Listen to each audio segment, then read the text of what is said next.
드라마나 영화를 보면 때로는 나도 저 사람과 같이 인생 역전의 주인공이 되고 싶다라는 그런 생각을 가끔씩은 갖곤 합니다.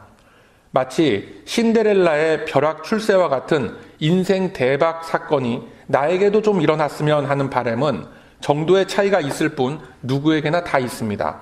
그러나 현실 속에서는 어떻습니까? 그러한 일들이 일어나지 않습니다. 영화나 드라마에 몰입을 해서 내 자신을 거기에 대입시켜 보기도 하면서 잠시 즐거운 시간을 좀 가져보기도 하지만 끝나고 나면 여전히 한숨을 쉬게 되는 나의 고달픈 이 현실은 끊이지 않고 우리 앞에 이어지고 있는 것입니다. 그래서 영화나 드라마를 보면서 그저 마음의 위안을 좀 삼아라 라는 그런 의미로서 그러한 유의 것들을 계속해서 제작을 하는 겁니다. 좀 더 적극적으로 이야기하자면 인간이 가지고 있는 일종의 속물 근성을 자극하고 있는 그 이상도 그 이하도 아닌 겁니다. 그런데 우리가 생각할 수 있는 이 진짜 문제가 뭐냐면 성경 말씀을 보면서도 하나님의 말씀을 접하면서도 그러한 헛된 환상을 갖기가 쉽다라는 거에 문제점이 있는 겁니다. 우리가 오늘 받은 이 본문의 말씀은 유대인들에 의한 탄압으로 인해서 사도들이 투옥되었다가 주의 사자가 신비로운 도움을 주심으로써 탈옥하는 장면이 기록되어져 있습니다. 뿐만 아니라 베드로가 행한 네 번째 설교가 기록되어져 있는 그런 장면이기도 합니다. 이러한 대목을 보면서 나에게도 이러한 초월적인 기적이, 이러한 사건들이, 이러한 행운이 내 인생 속에 한 번쯤은 일어났으면 하는 그런 마음이 드는 것은 누구나 다 마찬가지일 것입니다. 성경을 묵상해 나아가다가 하나님의 그 초월적 역사하심의 모습이 보여지는 장면이 나오면 여러 가지 고통 중에 있는 나에게도 이러한 기적이 한 번쯤은 오지 않겠는가라는 그런 기대감을 갖기가 쉽다라는 거죠. 그런데 실제로 현실의 삶 속에서는 이러한 기적의 역사들이 거의 일어나지 않는다라는 사실을 보면서 쉽게 좌절과 실망감에 빠지게 되는 경우도 우리 주변에서 종종 일어나는 것을 보게 됩니다. 아니, 내가 이렇게 신앙생활을 열심히 하는 만큼 뭔가 나를 따르는 이 베네핏이라는 것이 좀 있어야 되는데 내 형편과 내가 살아가는 처지가 나아지지 않는다면 아니 그럼 뭐하러 내가 교회에 나오는가? 뭐하러 예수를 믿는가? 만약에 내가 죽어서 천국 가는 티켓을 확보하는 차원이라면 나중에 죽기 직전에 회개하고 그때 좀 잠깐 믿으면 그래도 다 되는 거 아닌가라고 생각하는 분들도 분명히 있습니다. 오늘 본문에 드러난 이 탈옥 사건은 분명히 실제로 역사 속에 일어났던 사건입니다. 그리고 이러한 일들이 우리의 현실 속에서도 언제든 일어날 수 있음을 보여주고 있습니다. 그런데 그 범위와 목적에 대해서 우리가 정확한 인식을 갖고 있지 않다면 이러한 하나님의 말씀을 받아들이기가 참으로 힘들고 혼란스럽다라는 겁니다. 특히나 누군가의 이 드라마틱한 인생 그 간증을 듣고 나면 그 자체로서 은혜가 되는 것이 아니라 그거에 비해서 아무것도 일어나지 않는 내 삶의 내용들하고 비교가 되면서 오히려 시험에 들고 하나님은 불공평하다라는 생각이 들 때가 있는 게 사실입니다. 누구는 저렇게 극적인 반전과 은혜가 있는 그런 충만한 삶을 살고 있는데 아니 나는 도대체 뭔가 믿는 것 같지도 않고 그렇다고 안 믿는 것은 아닌데 믿는다라고 하기에는 너무나 또 이 연약하고 수동적인 것만 같은 내 신앙의 삶을 보면서 어떻습니까? 일종의 자괴감이 들기도 하는 겁니다.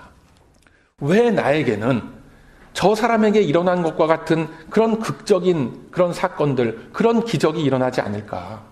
뭔가 하나님을 열심히 내가 믿을 수밖에 없는 그런 극적인 사건들이 1년에 한두 번씩 이렇게 일어난다면 나도 좀 더 신앙생활을 열심히 할 수 있을 텐데 라고 생각하는 분들이 있습니다. 그럼에도 불구하고 성경은 말씀하시기를 너희에게 겨자씨만한 믿음이 있어도 이 산을 명하여 저기로 옮길 것이고 너희가 못할 일이 없을 것이다 라고 말씀합니다. 아니 그러면은 도대체 겨자씨만한 믿음이라는 것이 도대체 얼마나 큰 믿음이길래 저 산을 옮기는 건커녕 나는 내 몸뚱아리 하나도 제대로 이끌고 신앙생활하기가 이렇게 힘들단 말인가? 라는 한숨을 쉬게 되는 것이 우리의 현실인 겁니다. 그런데 여기서 중요하게 봐야 하는 포인트는 하나님께서 사도들을 탈옥시켜 주신 이 사건이 하나님께서 사도들이 당하고 있는 그 고통과 고난을 긍휼히 여기시고 불쌍히 여기셔서 그들을 구해 주신 것이 아니었다라는 겁니다. 만약에 하나님께서 사도들이 당하는 고통이 안쓰럽고 불쌍해서 그들을 탈옥시켜 주신 것이라면 애초에 감옥에 갇히는 일서부터 없게끔 만들어줘야 하는 거죠. 많은 이들이 하나님의 역사하심에 대해서 의구점을 갖는 지점이 바로 여기입니다. 나를 사랑하신다고 하는데, 나를 위해서 십자가까지 지셨다고 했는데, 그렇다면 내가 당하고 있는 이 고통과 이 아픔은 아니 도대체 뭐란 말인가? 애초에 이렇게 고통당하는 일들이 생기지 않게 해주셨다면 좋았을 텐데, 아니 뭐 이건 병 주고 약 주는 건가? 라고 생각할 수가 있는 겁니다. 그런데 여러분, 바로 여기서 하나님과 우리들이 생각하는 생각의 깊이와 관점의 차이가 드러나는 겁니다. 하나님께서 사도들을 불쌍히 여겨서 탈옥을 시켜줬다면 그 이후에 펼쳐지는 이 사도들의 삶이 어떠했어야 하겠습니까? 당연히 더 이상의 고통은 없고 더 이상의 환난과 핍박은 없어야 하는 겁니다. 그래야 당연한 거죠. 왜요? 감옥에 갇혀있는 사도들을 하나님이 불쌍히 여기셔서 기적을 통해서 나오게 해주셨다면 더 이상 그러한 일들로 인해서 고통은 없어야 하는 것이 정상 아니겠습니까? 이 시대 많은 이들이 기적적인 도우심으로 인해서 나의 병이 나았습니다 라고 간증들을 합니다. 그러면 그분은 더 이상 아프거나 병에 걸리지 말아야 하는데 몇 년 지나지 않아서 또 다른 문제들, 또 다른 질병으로 인해서 고통당하곤 하는 모습들을 숱하게 봅니다. 그렇다면 병을 고쳐준 하나님은 누구며 또다시 고통을 당하도록 놔두신 하나님은 누구신가? 라는 그런 근본적인 의문으로부터 도저히 해결점을 찾을 수 없게 되는 겁니다. 그리고 그 원인과 결과를 나의 상태에 대한 기준으로서 보게 되면 성경에서 증거하는 하나님의 역사하심은 도저히 이해할 수가 없고 일관성이 없는 마치 심술궂고 자기 멋대로인 어떤 그런 그 영감님의 모습으로만 하나님을 보게 된다라는 거예요. 자, 오늘 우리가 나눈 본문 19절에서 20절의 말씀을 보면 이렇게 돼 있습니다.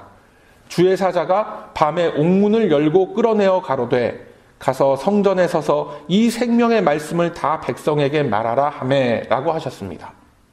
자, 이 본문 20절의 말씀을 어절대로 딱 끊어서 읽어보면 옥에서 나가 성전에 서서라고 말씀합니다.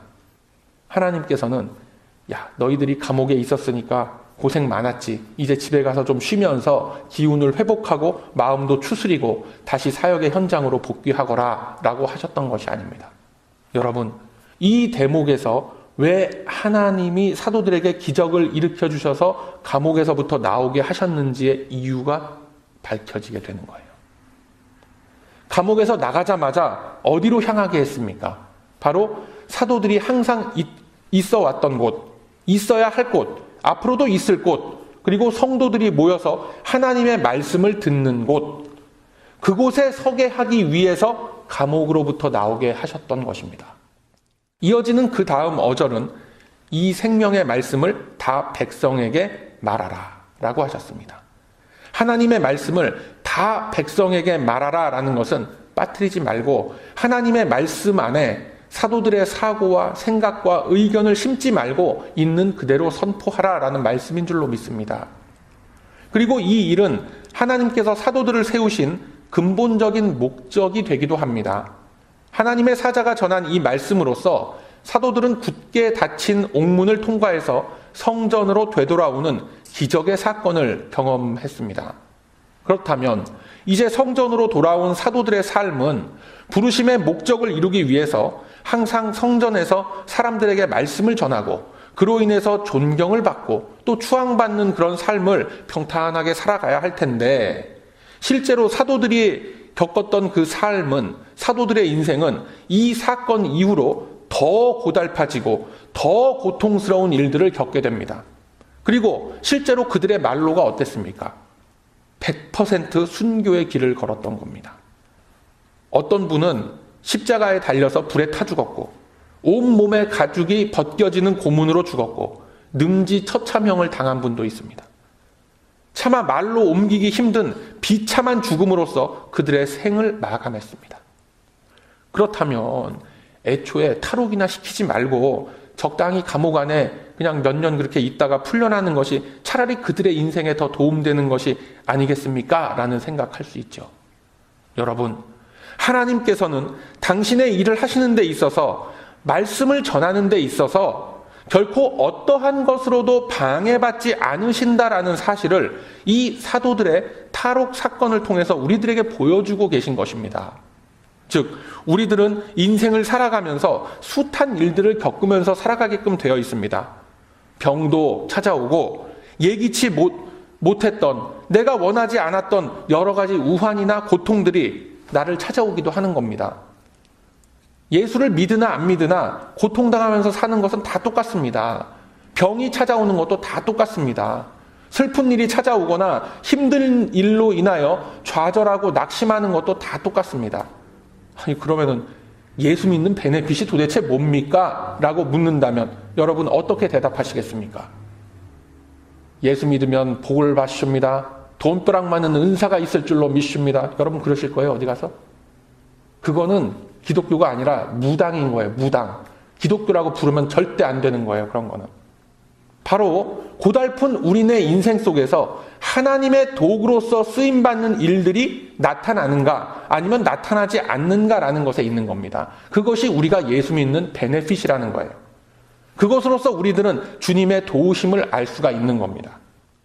내가 가진 성도로서의 정체성이 분명하다면 하나님의 일은 나의 삶을 통해서 드러나게끔 되어 있는 것입니다. 그리고 그것은 나의 기준이 아닌 하나님의 시선에서 일어나는 일인 것입니다. 나로서는 알 수 없는 하나님의 숨겨지고 그 깊으신 뜻이 그 일들 속에 있는 겁니다. 우리들이 하나님의 도구로서 쓰임을 받는다면 주께서 계획하시는 일은 어떠한 장애물을 뚫고라도 우리 앞에 나타나게끔 되어 있는 것입니다. 우리들이 어떤 의도로서 쓰임을 받는지에 따라서 지금 이 순간에도 하나님의 일들은 우리 안에 나타나고 있는 것입니다. 그렇다면 우리 안에 나타나는 하나님의 일들은 무엇이 있습니까? 바로 이것을 찾아보는 것이 오늘 말씀을 통해서 주님이 우리들에게 보여주시려고 하시는 것입니다. 여러분, 우리는 대개 우리의 인생을 입체적으로 보질 못합니다. 뭐든지 당장 내 눈앞에 벌어지고 있는 것만 바라보고 그것에 따라서 일회일비하고 인생의 희노애락을 느낀다라고 합니다. 이 갓난아기가 처음에 태어나면 무엇을 먹입니까? 젖을 먹거나 우유를 먹습니다. 그 아기가 원하거나 원치 않거나 시간이 되면 젖을 물리고 그렇게 물려진 젖을 그 아이는 받아 먹으면서 자라나게끔 되는 겁니다. 그 나이가 15개월짜리 아기라면 칭얼거리고 할 때 젖을 물리기도 하고 기저귀를 갈아주기도 하죠. 그런데 15살이 되었는데도 불구하고 식탁 앞에서 칭얼칭얼거리면 대개 우리 부모님들이 뭐라고 하십니까? 집집마다 좀 다르겠지만 분명히 15개월짜리 아기와는 다른 반응이 나타나는 거죠. 어느 부모나 이 아기가 정상적인 식사 습관을 들이기를 원하는 겁니다. 어린아이가 편식을 하거나 부모님이 제공하는 그 식사를 곧잘 먹지 않는다고 해서 그 아이를 딱 앉혀놓고 링겔 주사 맞추는 부모는 없습니다. 차라리 얼마간 밥을 먹이지 않고 내버려 두면 뛰어놀다 들어와서 뭘 주든지 잘 먹는 모습을 또 보게 되는 겁니다. 이 링겔 주사를 맞춘다라는 것은 정상이 아닐 때, 어떤 사고가 나서 정상적인 식사를 도저히 하기 힘든 상황일 때가 아니면 멀쩡한 어린아이에게 링겔 주사 맞춰주는 그런 부모는 없습니다.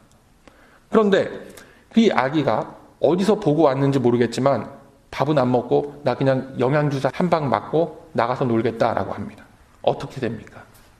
식탁에 앉아서 격식에 갇혀서 밥을 먹기보다는 뭔가 누워서 링겔을 맞으면 이 특별한 것이 있을 줄 알고 링겔을 맞춰달라라고 하면 대부분의 부모님들은 아이를 앉혀놓고 설명을 하고 또 설득을 하실 겁니다. 정상적인 식사 습관을 들이는 것이 왜 좋은지, 왜 링겔 한 방 맞는 것보다 집에서 먹는 식사를 꾸준히 하는 것이 좋은지에 대해서 부모님들은 최대한의 지식과 인내를 동원해서 그 아이를 설득하게 될 것입니다. 자, 우리 하나님은 정상적인 과정을 거부하고 뭔가 특별한 것을 요구하면서 버티는 당신의 자녀들에게 인내심을 가지고 설득해 나아가시는 겁니다.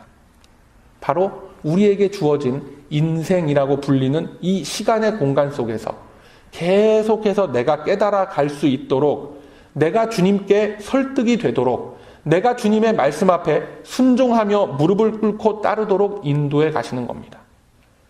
그러한 모습들이 때로는 내 인생 속에 힘든 시간으로 나타날 수도 있고 절망과 좌절의 순간으로 나타날 수도 있는 겁니다. 당장 나에게는 절망과 좌절의 순간 같지만 하나님의 계획과 하나님의 시간 속에서는 나를 일으키시기 위한 구원의 통로가 될 수도 있고 또 딛고 일어서는 디딤돌이 되기도 하는 겁니다. 내가 상상하지 못하고 기대하지 않았고 때로는 원치 않는 일들을 통해서 우리 주님은 내 인생 속에 개입하시는 겁니다. 그러면서 그것들을 통해서 주님이 만들어 놓으신 이 말씀을 듣고 따를 수 있는 교회 공동체의 지체로서 모이게끔 하시는 겁니다. 그 인도하심을 통해서 나의 자발적인 의지와 노력으로서 말씀을 듣고 배우는 자리 앞까지 우리를 인도하시는 줄로 믿으시길 바랍니다.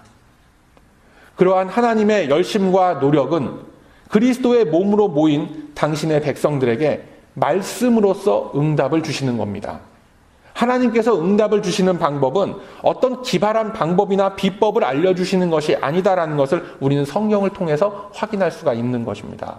하나님은 우리의 간구와 기도에 응답하시면서 이미 당면한 고통과 환난들을 극복한 이후에 나타날 일들을 우리에게 먼저 보여주심으로써 현재 겪고 있는 일들이 극복될 것이다 라는 것에 대한 소망을 품게끔 하시는 겁니다.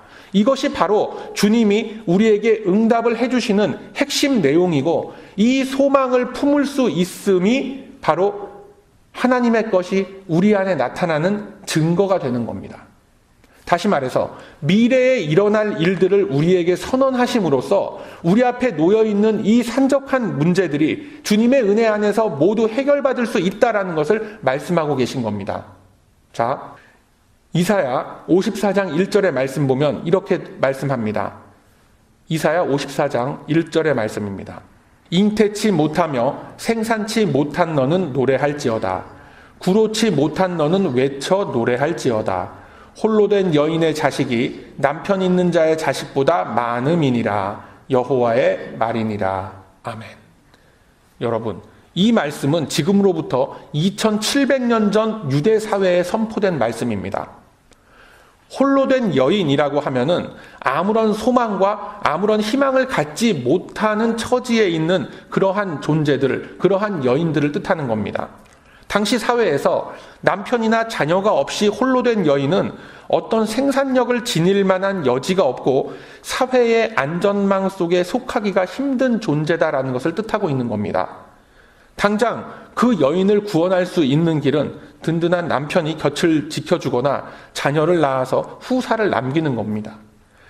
그러한 처지에 있는 이 불쌍한 여인에게 지금 하나님은 말씀하시기를 따라 어디를 가면 네가 귀인을 만나서 너의 처지가 나아질 것이다 라고 말씀하지 않습니다. 다짜고짜로 노래하라 라고 말씀합니다. 아니, 잉태치 못하고 생산치 못하는 것도 서러운데 노래를 하라고 하면 어떻게 되는 겁니까? 그것도 더 큰 소리로 외쳐서 노래하라 라고 합니다. 지금 이 여인에게 노래 부를 마음이 생기겠습니까? 안 생기겠습니까? 좋은 남편을 만나서 잘 될 거니까 희망을 좀 가져라 라고 해도 될까 말까 한데 하나님의 말씀은 눈앞에 있는 나의 어려움과 고통을 보게 하시지 않고 이 여인의 인생 속에 아마도 이루어지지 않을 수도 있는 먼 미래의 소망을 품게끔 하시는 겁니다. 여러분, 이것이 바로 하나님의 방법입니다. 그리고 더 중요한 것은 이러한 소망을 품을 수 있는 믿음을 받았다라는 것이 내가 하나님의 백성된 증표다라는 것을 여러분 꼭 믿으시길 바랍니다. 이 소망을 품을 때에 하나님의 말씀은 나의 삶 속에 자연스럽게 녹아들게 되는 겁니다. 뿐만 아니라 내 현실 속에서 문제라고 여겼던 장애물과 그 산들이 왜 내 앞에 지금 놓여 있는지에 대한 이유를 깨닫게 되는 겁니다. 이 소망을 품을 수 있다라는 것이 바로 하나님께서 내 삶 속에서 일하시는 증거가 된다라는 것, 여러분 꼭 기억하시길 바랍니다. 예레미야 12장에 보면 예레미야 선지자가 하나님 앞에서 통곡하면서 부르짖는 장면이 등장을 합니다. 내가 주께 질문을 하나 드리오니 악한 자의 길이 형통하고 패역한 자가 다 안락함은 도대체 무슨 연고란 말입니까? 라고 절규를 합니다. 이스라엘을 식민지화해서 바벨론 강가에서 힘든 그 노역을 시키는 바벨론 거민들의 모습을 보며 예레미야는 부르짖었습니다. 그에 대한 하나님의 답변이 뭐였냐면 예레미야 12장 5절 말씀에 내가 보행자와 함께 달려도 피곤하다면 어찌 능히 말과 경주하겠느냐. 내가 평안한 땅에서는 무사하려니와 요단의 창이란 중에서는 어찌 하겠느냐라고 말씀합니다.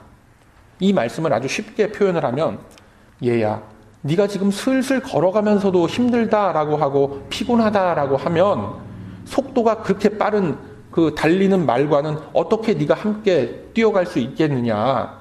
지금 네가 이 평온한 날씨 속에서도 편하게 있지를 못하고 뭐 힘들다라고 하면 홍수가 나고 그 물난리가 난 그 강가에서는 그럼 어떻게 살겠느냐라고 하시는 겁니다. 위로와 격려는커녕 오히려 꾸짖는 뉘앙스의 말씀이죠. 그러면서 주시는 말씀이 뭐냐면 예레미야 12장 14절 이후의 말씀에 보면 이렇게 말씀합니다. 예레미야 12장 14절 이후의 말씀입니다. 내 백성 이스라엘을 다치게 하는 악한 이웃을 반드시 내가 그 땅에서 뽑아버릴 것이며 그들이 이방신에게 하듯이 내 앞에 돌아와서 이제 나를 섬긴다면 마치 내 백성인 것처럼 대할 것이다 라고 말씀하는 거예요. 고통을 호소하는 그 이스라엘 백성들에게 바벨론 거민들로 대표되는 이방인들마저도 하나님 앞에 돌아올 때를 이스라엘에게 응답으로서 주시는 겁니다. 믿어지겠습니까, 이것이? 그리고 실제로 이 말씀은 훗날 바벨론에 끌려갔던 포로들이 돌아와서 예루살렘 성전을 재건축함으로 실제 역사 속에서 다 이루어지게 됩니다. 그리고 오늘 본문을 통해서 풀려난 사도들이 세우게 되는 그 초대교회를 통해서 이들은 하나님의 백성으로 인치심을 얻는 그러한 역사가 이루어지게 되었던 것입니다. 사랑하는 우리 베다니 가족 여러분, 오늘 우리는 3.1절 100주년 기념주일로서 지키고 있습니다. 3.1절 만세 운동의 시작은 조선 반도를 지켜내고자 했던 믿음의 선조들이 주축이 돼서 시작된 비폭력 저항운동이었습니다. 3.1운동을 시작으로 본격적으로 이 독립운동이 전개가 되었고 임시정부가 수립되기도 했다라는 것을 역사는 말하고 있죠. 그때 많은 이들이 피 흘리고 희생하면서 조국의 독립을 위해서 싸웠습니다. 그렇다면 그분들은 도대체 어디에 근거를 두고 싸운 겁니까? 당시에 일본 제국은 날로 번영하는 것 같았고 대륙으로까지 침략의 손길을 뻗으면서 승승장구했었습니다. 강대국들과 전쟁을 불사하면서 자신들의 그 야욕을 불태웠던 그런 시절이었습니다. 그렇다면 독립운동에 헌신했던 선조들은 도대체 뭐를 근거로서 가망도 없고 전망도 희미한 조국의 독립을 위해서 싸웠겠습니까? 바로 하나님의 말씀 안에서 소망을 품고 견딜 수 있었고 버텨낼 수 있었던 것입니다. 당시 많은 이들이 말하기를 이제 조선 반도는, 우리 조선은 더 이상 희망이 없다. 일본의 한 부분으로서 수긍하고 사는 것이 그게 현실적이고 그것이 현명한 방법이다 라고 하면서 일제에 충성했고 독립운동하던 사람들을 그 사회의 불순 세력으로서 취급을 했었습니다. 그저 그렇게 현실 속에서 안주하면서 수긍하는 삶이 옳은 것이라면, 그렇다면 목숨을 내걸고 조국의 독립을 위해서 싸운 사람들은 그건 뭡니까? 죄다 바보란 말입니까? 죄다 어리석어서 비전도 없는 일에 매달렸단 말입니까? 아니죠. 특히나 많은 기독교인들이 일제의 만행의 항거에서 싸웠습니다. 그들이 무슨 비전을 보고 계란으로 바위를 쳤겠습니까? 여러분, 아무리 계란으로 바위를 친다 한들 그 큰 바위 깨지지 않습니다. 그러나 다윗이 골리앗 앞에서 외치기를 너는 칼과 창과 단창으로 나에게 오거니와 나는 만군의 여호와의 이름, 즉 네가 모욕하는 이스라엘 하나님의 이름으로 너에게 가노라 라고 외치면서 싸움을 했을 때 하나님의 손길은 다윗과 함께 하셨고, 당시에 중무장을 하고 있었던 그 거인 골리앗은 칼이나 창을 맞고 쓰러진 것이 아니죠. 고작 요만한 조약돌 하나 맞고 쓰러진 겁니다. 3.1절 만세운동을 하면서 수많은 사람들이 체포되고 고문을 당하고 목숨을 잃었지만 그들을 움직일 수 있었던 힘은 언젠가 독립될 조국의 미래에 대한 소망이었다라는 것을 이 시대를 사는 우리들이 꼭 기억할 수 있어야 합니다. 당장의 앞을 바라보면 나가서 만세운동을 한다던가 독립운동을 돕는 일 등은 정신 나간 일입니다. 미친 짓이죠. 그러나 하나님께서 하시는 일은 먼 미래에 일어날 일을 이미 오늘 내가 받은 말씀을 통해서 보여주심으로써 나의 고통스러운 현실을 미래에 대한 과정으로서 이겨내게 하시는 것입니다. 즉 오늘 우리가 나눈 본문과 같이 하나님께서 필요하신 일이라면 어떠한 수단과 방법을 동원해서라도 주님은 그 일을 이루시는 것입니다. 그것이 수백 년 후에 일어날 일이든지 단지 며칠, 몇 달 안에 일어날 일이든지 우리들은 하나님의 계획과 그분이 하시는 과정들을 다 알 수가 없습니다. 그러나 주님이 우리에게 주신 이 말씀이 이루어낼 결과와 또 현실 속에서 주님이 이끌어 가시는 그 과정들을 우리는 믿음으로 받고 그저 나아가는 것입니다. 이것이 성경에 기록된 수많은 믿음의 선조들이 기적과 이사에 흔들리거나 또는 헛된 바램을 품지 않고 오직 말씀에 순종하면서 믿음을 지켜 나아갔던 이유가 되는 겁니다. 우리 주님께서 한반도를 지켜내려던 우리 선조들에게 주신 말씀은 앞을 볼 수 없는 그 국제 정세와 암울한 조선 반도의 현실 앞에서도 믿음으로 주실 것을 믿고 나아가라라는 것이었습니다. 하나님을 의지하는 백성들은 반드시 승리할 것이다. 반드시 탈옥하게 될 것이다. 반드시 이기게 될 것이다 라는 그 응답 1945년 8월에 이루어지게 되죠. 1919년 3월로부터 26년 5개월 걸려서 응답된 겁니다. 여러분, 우리의 인생 앞에 놓여있는 여러 가지 어려움들, 항상 끊임없이 올려드리는 우리의 그 간구의 제목들이 어떤 의미를 갖고 있습니까? 한번 깊이 생각해 보시길 바랍니다. 우리 주님께서 어떤 의미를 가지고 그러한 일들을, 내가 겪고 있는 이 여러 가지 일들을 우리 앞에 주셨는가 말씀 안에서 찾으시길 소망합니다. 하나님께서 작정하신 하나님의 일이라면 그 일은 반드시 이루어질 것입니다. 당신께서 이루시는 계획 앞에 필요한 일들이라면 어떠한 불가능도 가능케 하시는 분이 바로 저와 여러분의 아버지가 되십니다. 자식이 떡을 달라고 하는데 돌을 주는 아버지는 없고 생선을 달라고 하는데 뱀을 줄 아버지는 없다라고 하셨습니다. 여러분, 비록 우리들은 하나님의 계획을 다 알 수 없지만 주께서 우리에게 맺어주신 이 언약의 말씀을 믿는 믿음을 우리는 받았습니다. 그 믿음으로 우리 주님 안에만 거하시길 바랍니다. 내가 주 안에 거할 때 주님이 이루어 가실 풍성한 삶의 열매는 내가 누릴 수 있는 복이 되는 것입니다. 이미 주님께부터 받은 귀한 도구들, 주님 안에만 있는 귀한 것들을 이제는 나의 삶 속에서 적극적으로 사용해 나아가시길 소망합니다. 오늘 말씀과 같이 주님은 이루시기로 작정하신 일들을 우리들에게 말씀으로서 모두 남겨놓으셨습니다. 이 말씀을 나에게 주어진 하나님의 응답으로 믿고 나아가는 것은 이제 우리들의 결단에 달린 일임을 꼭 기억하시길 바랍니다.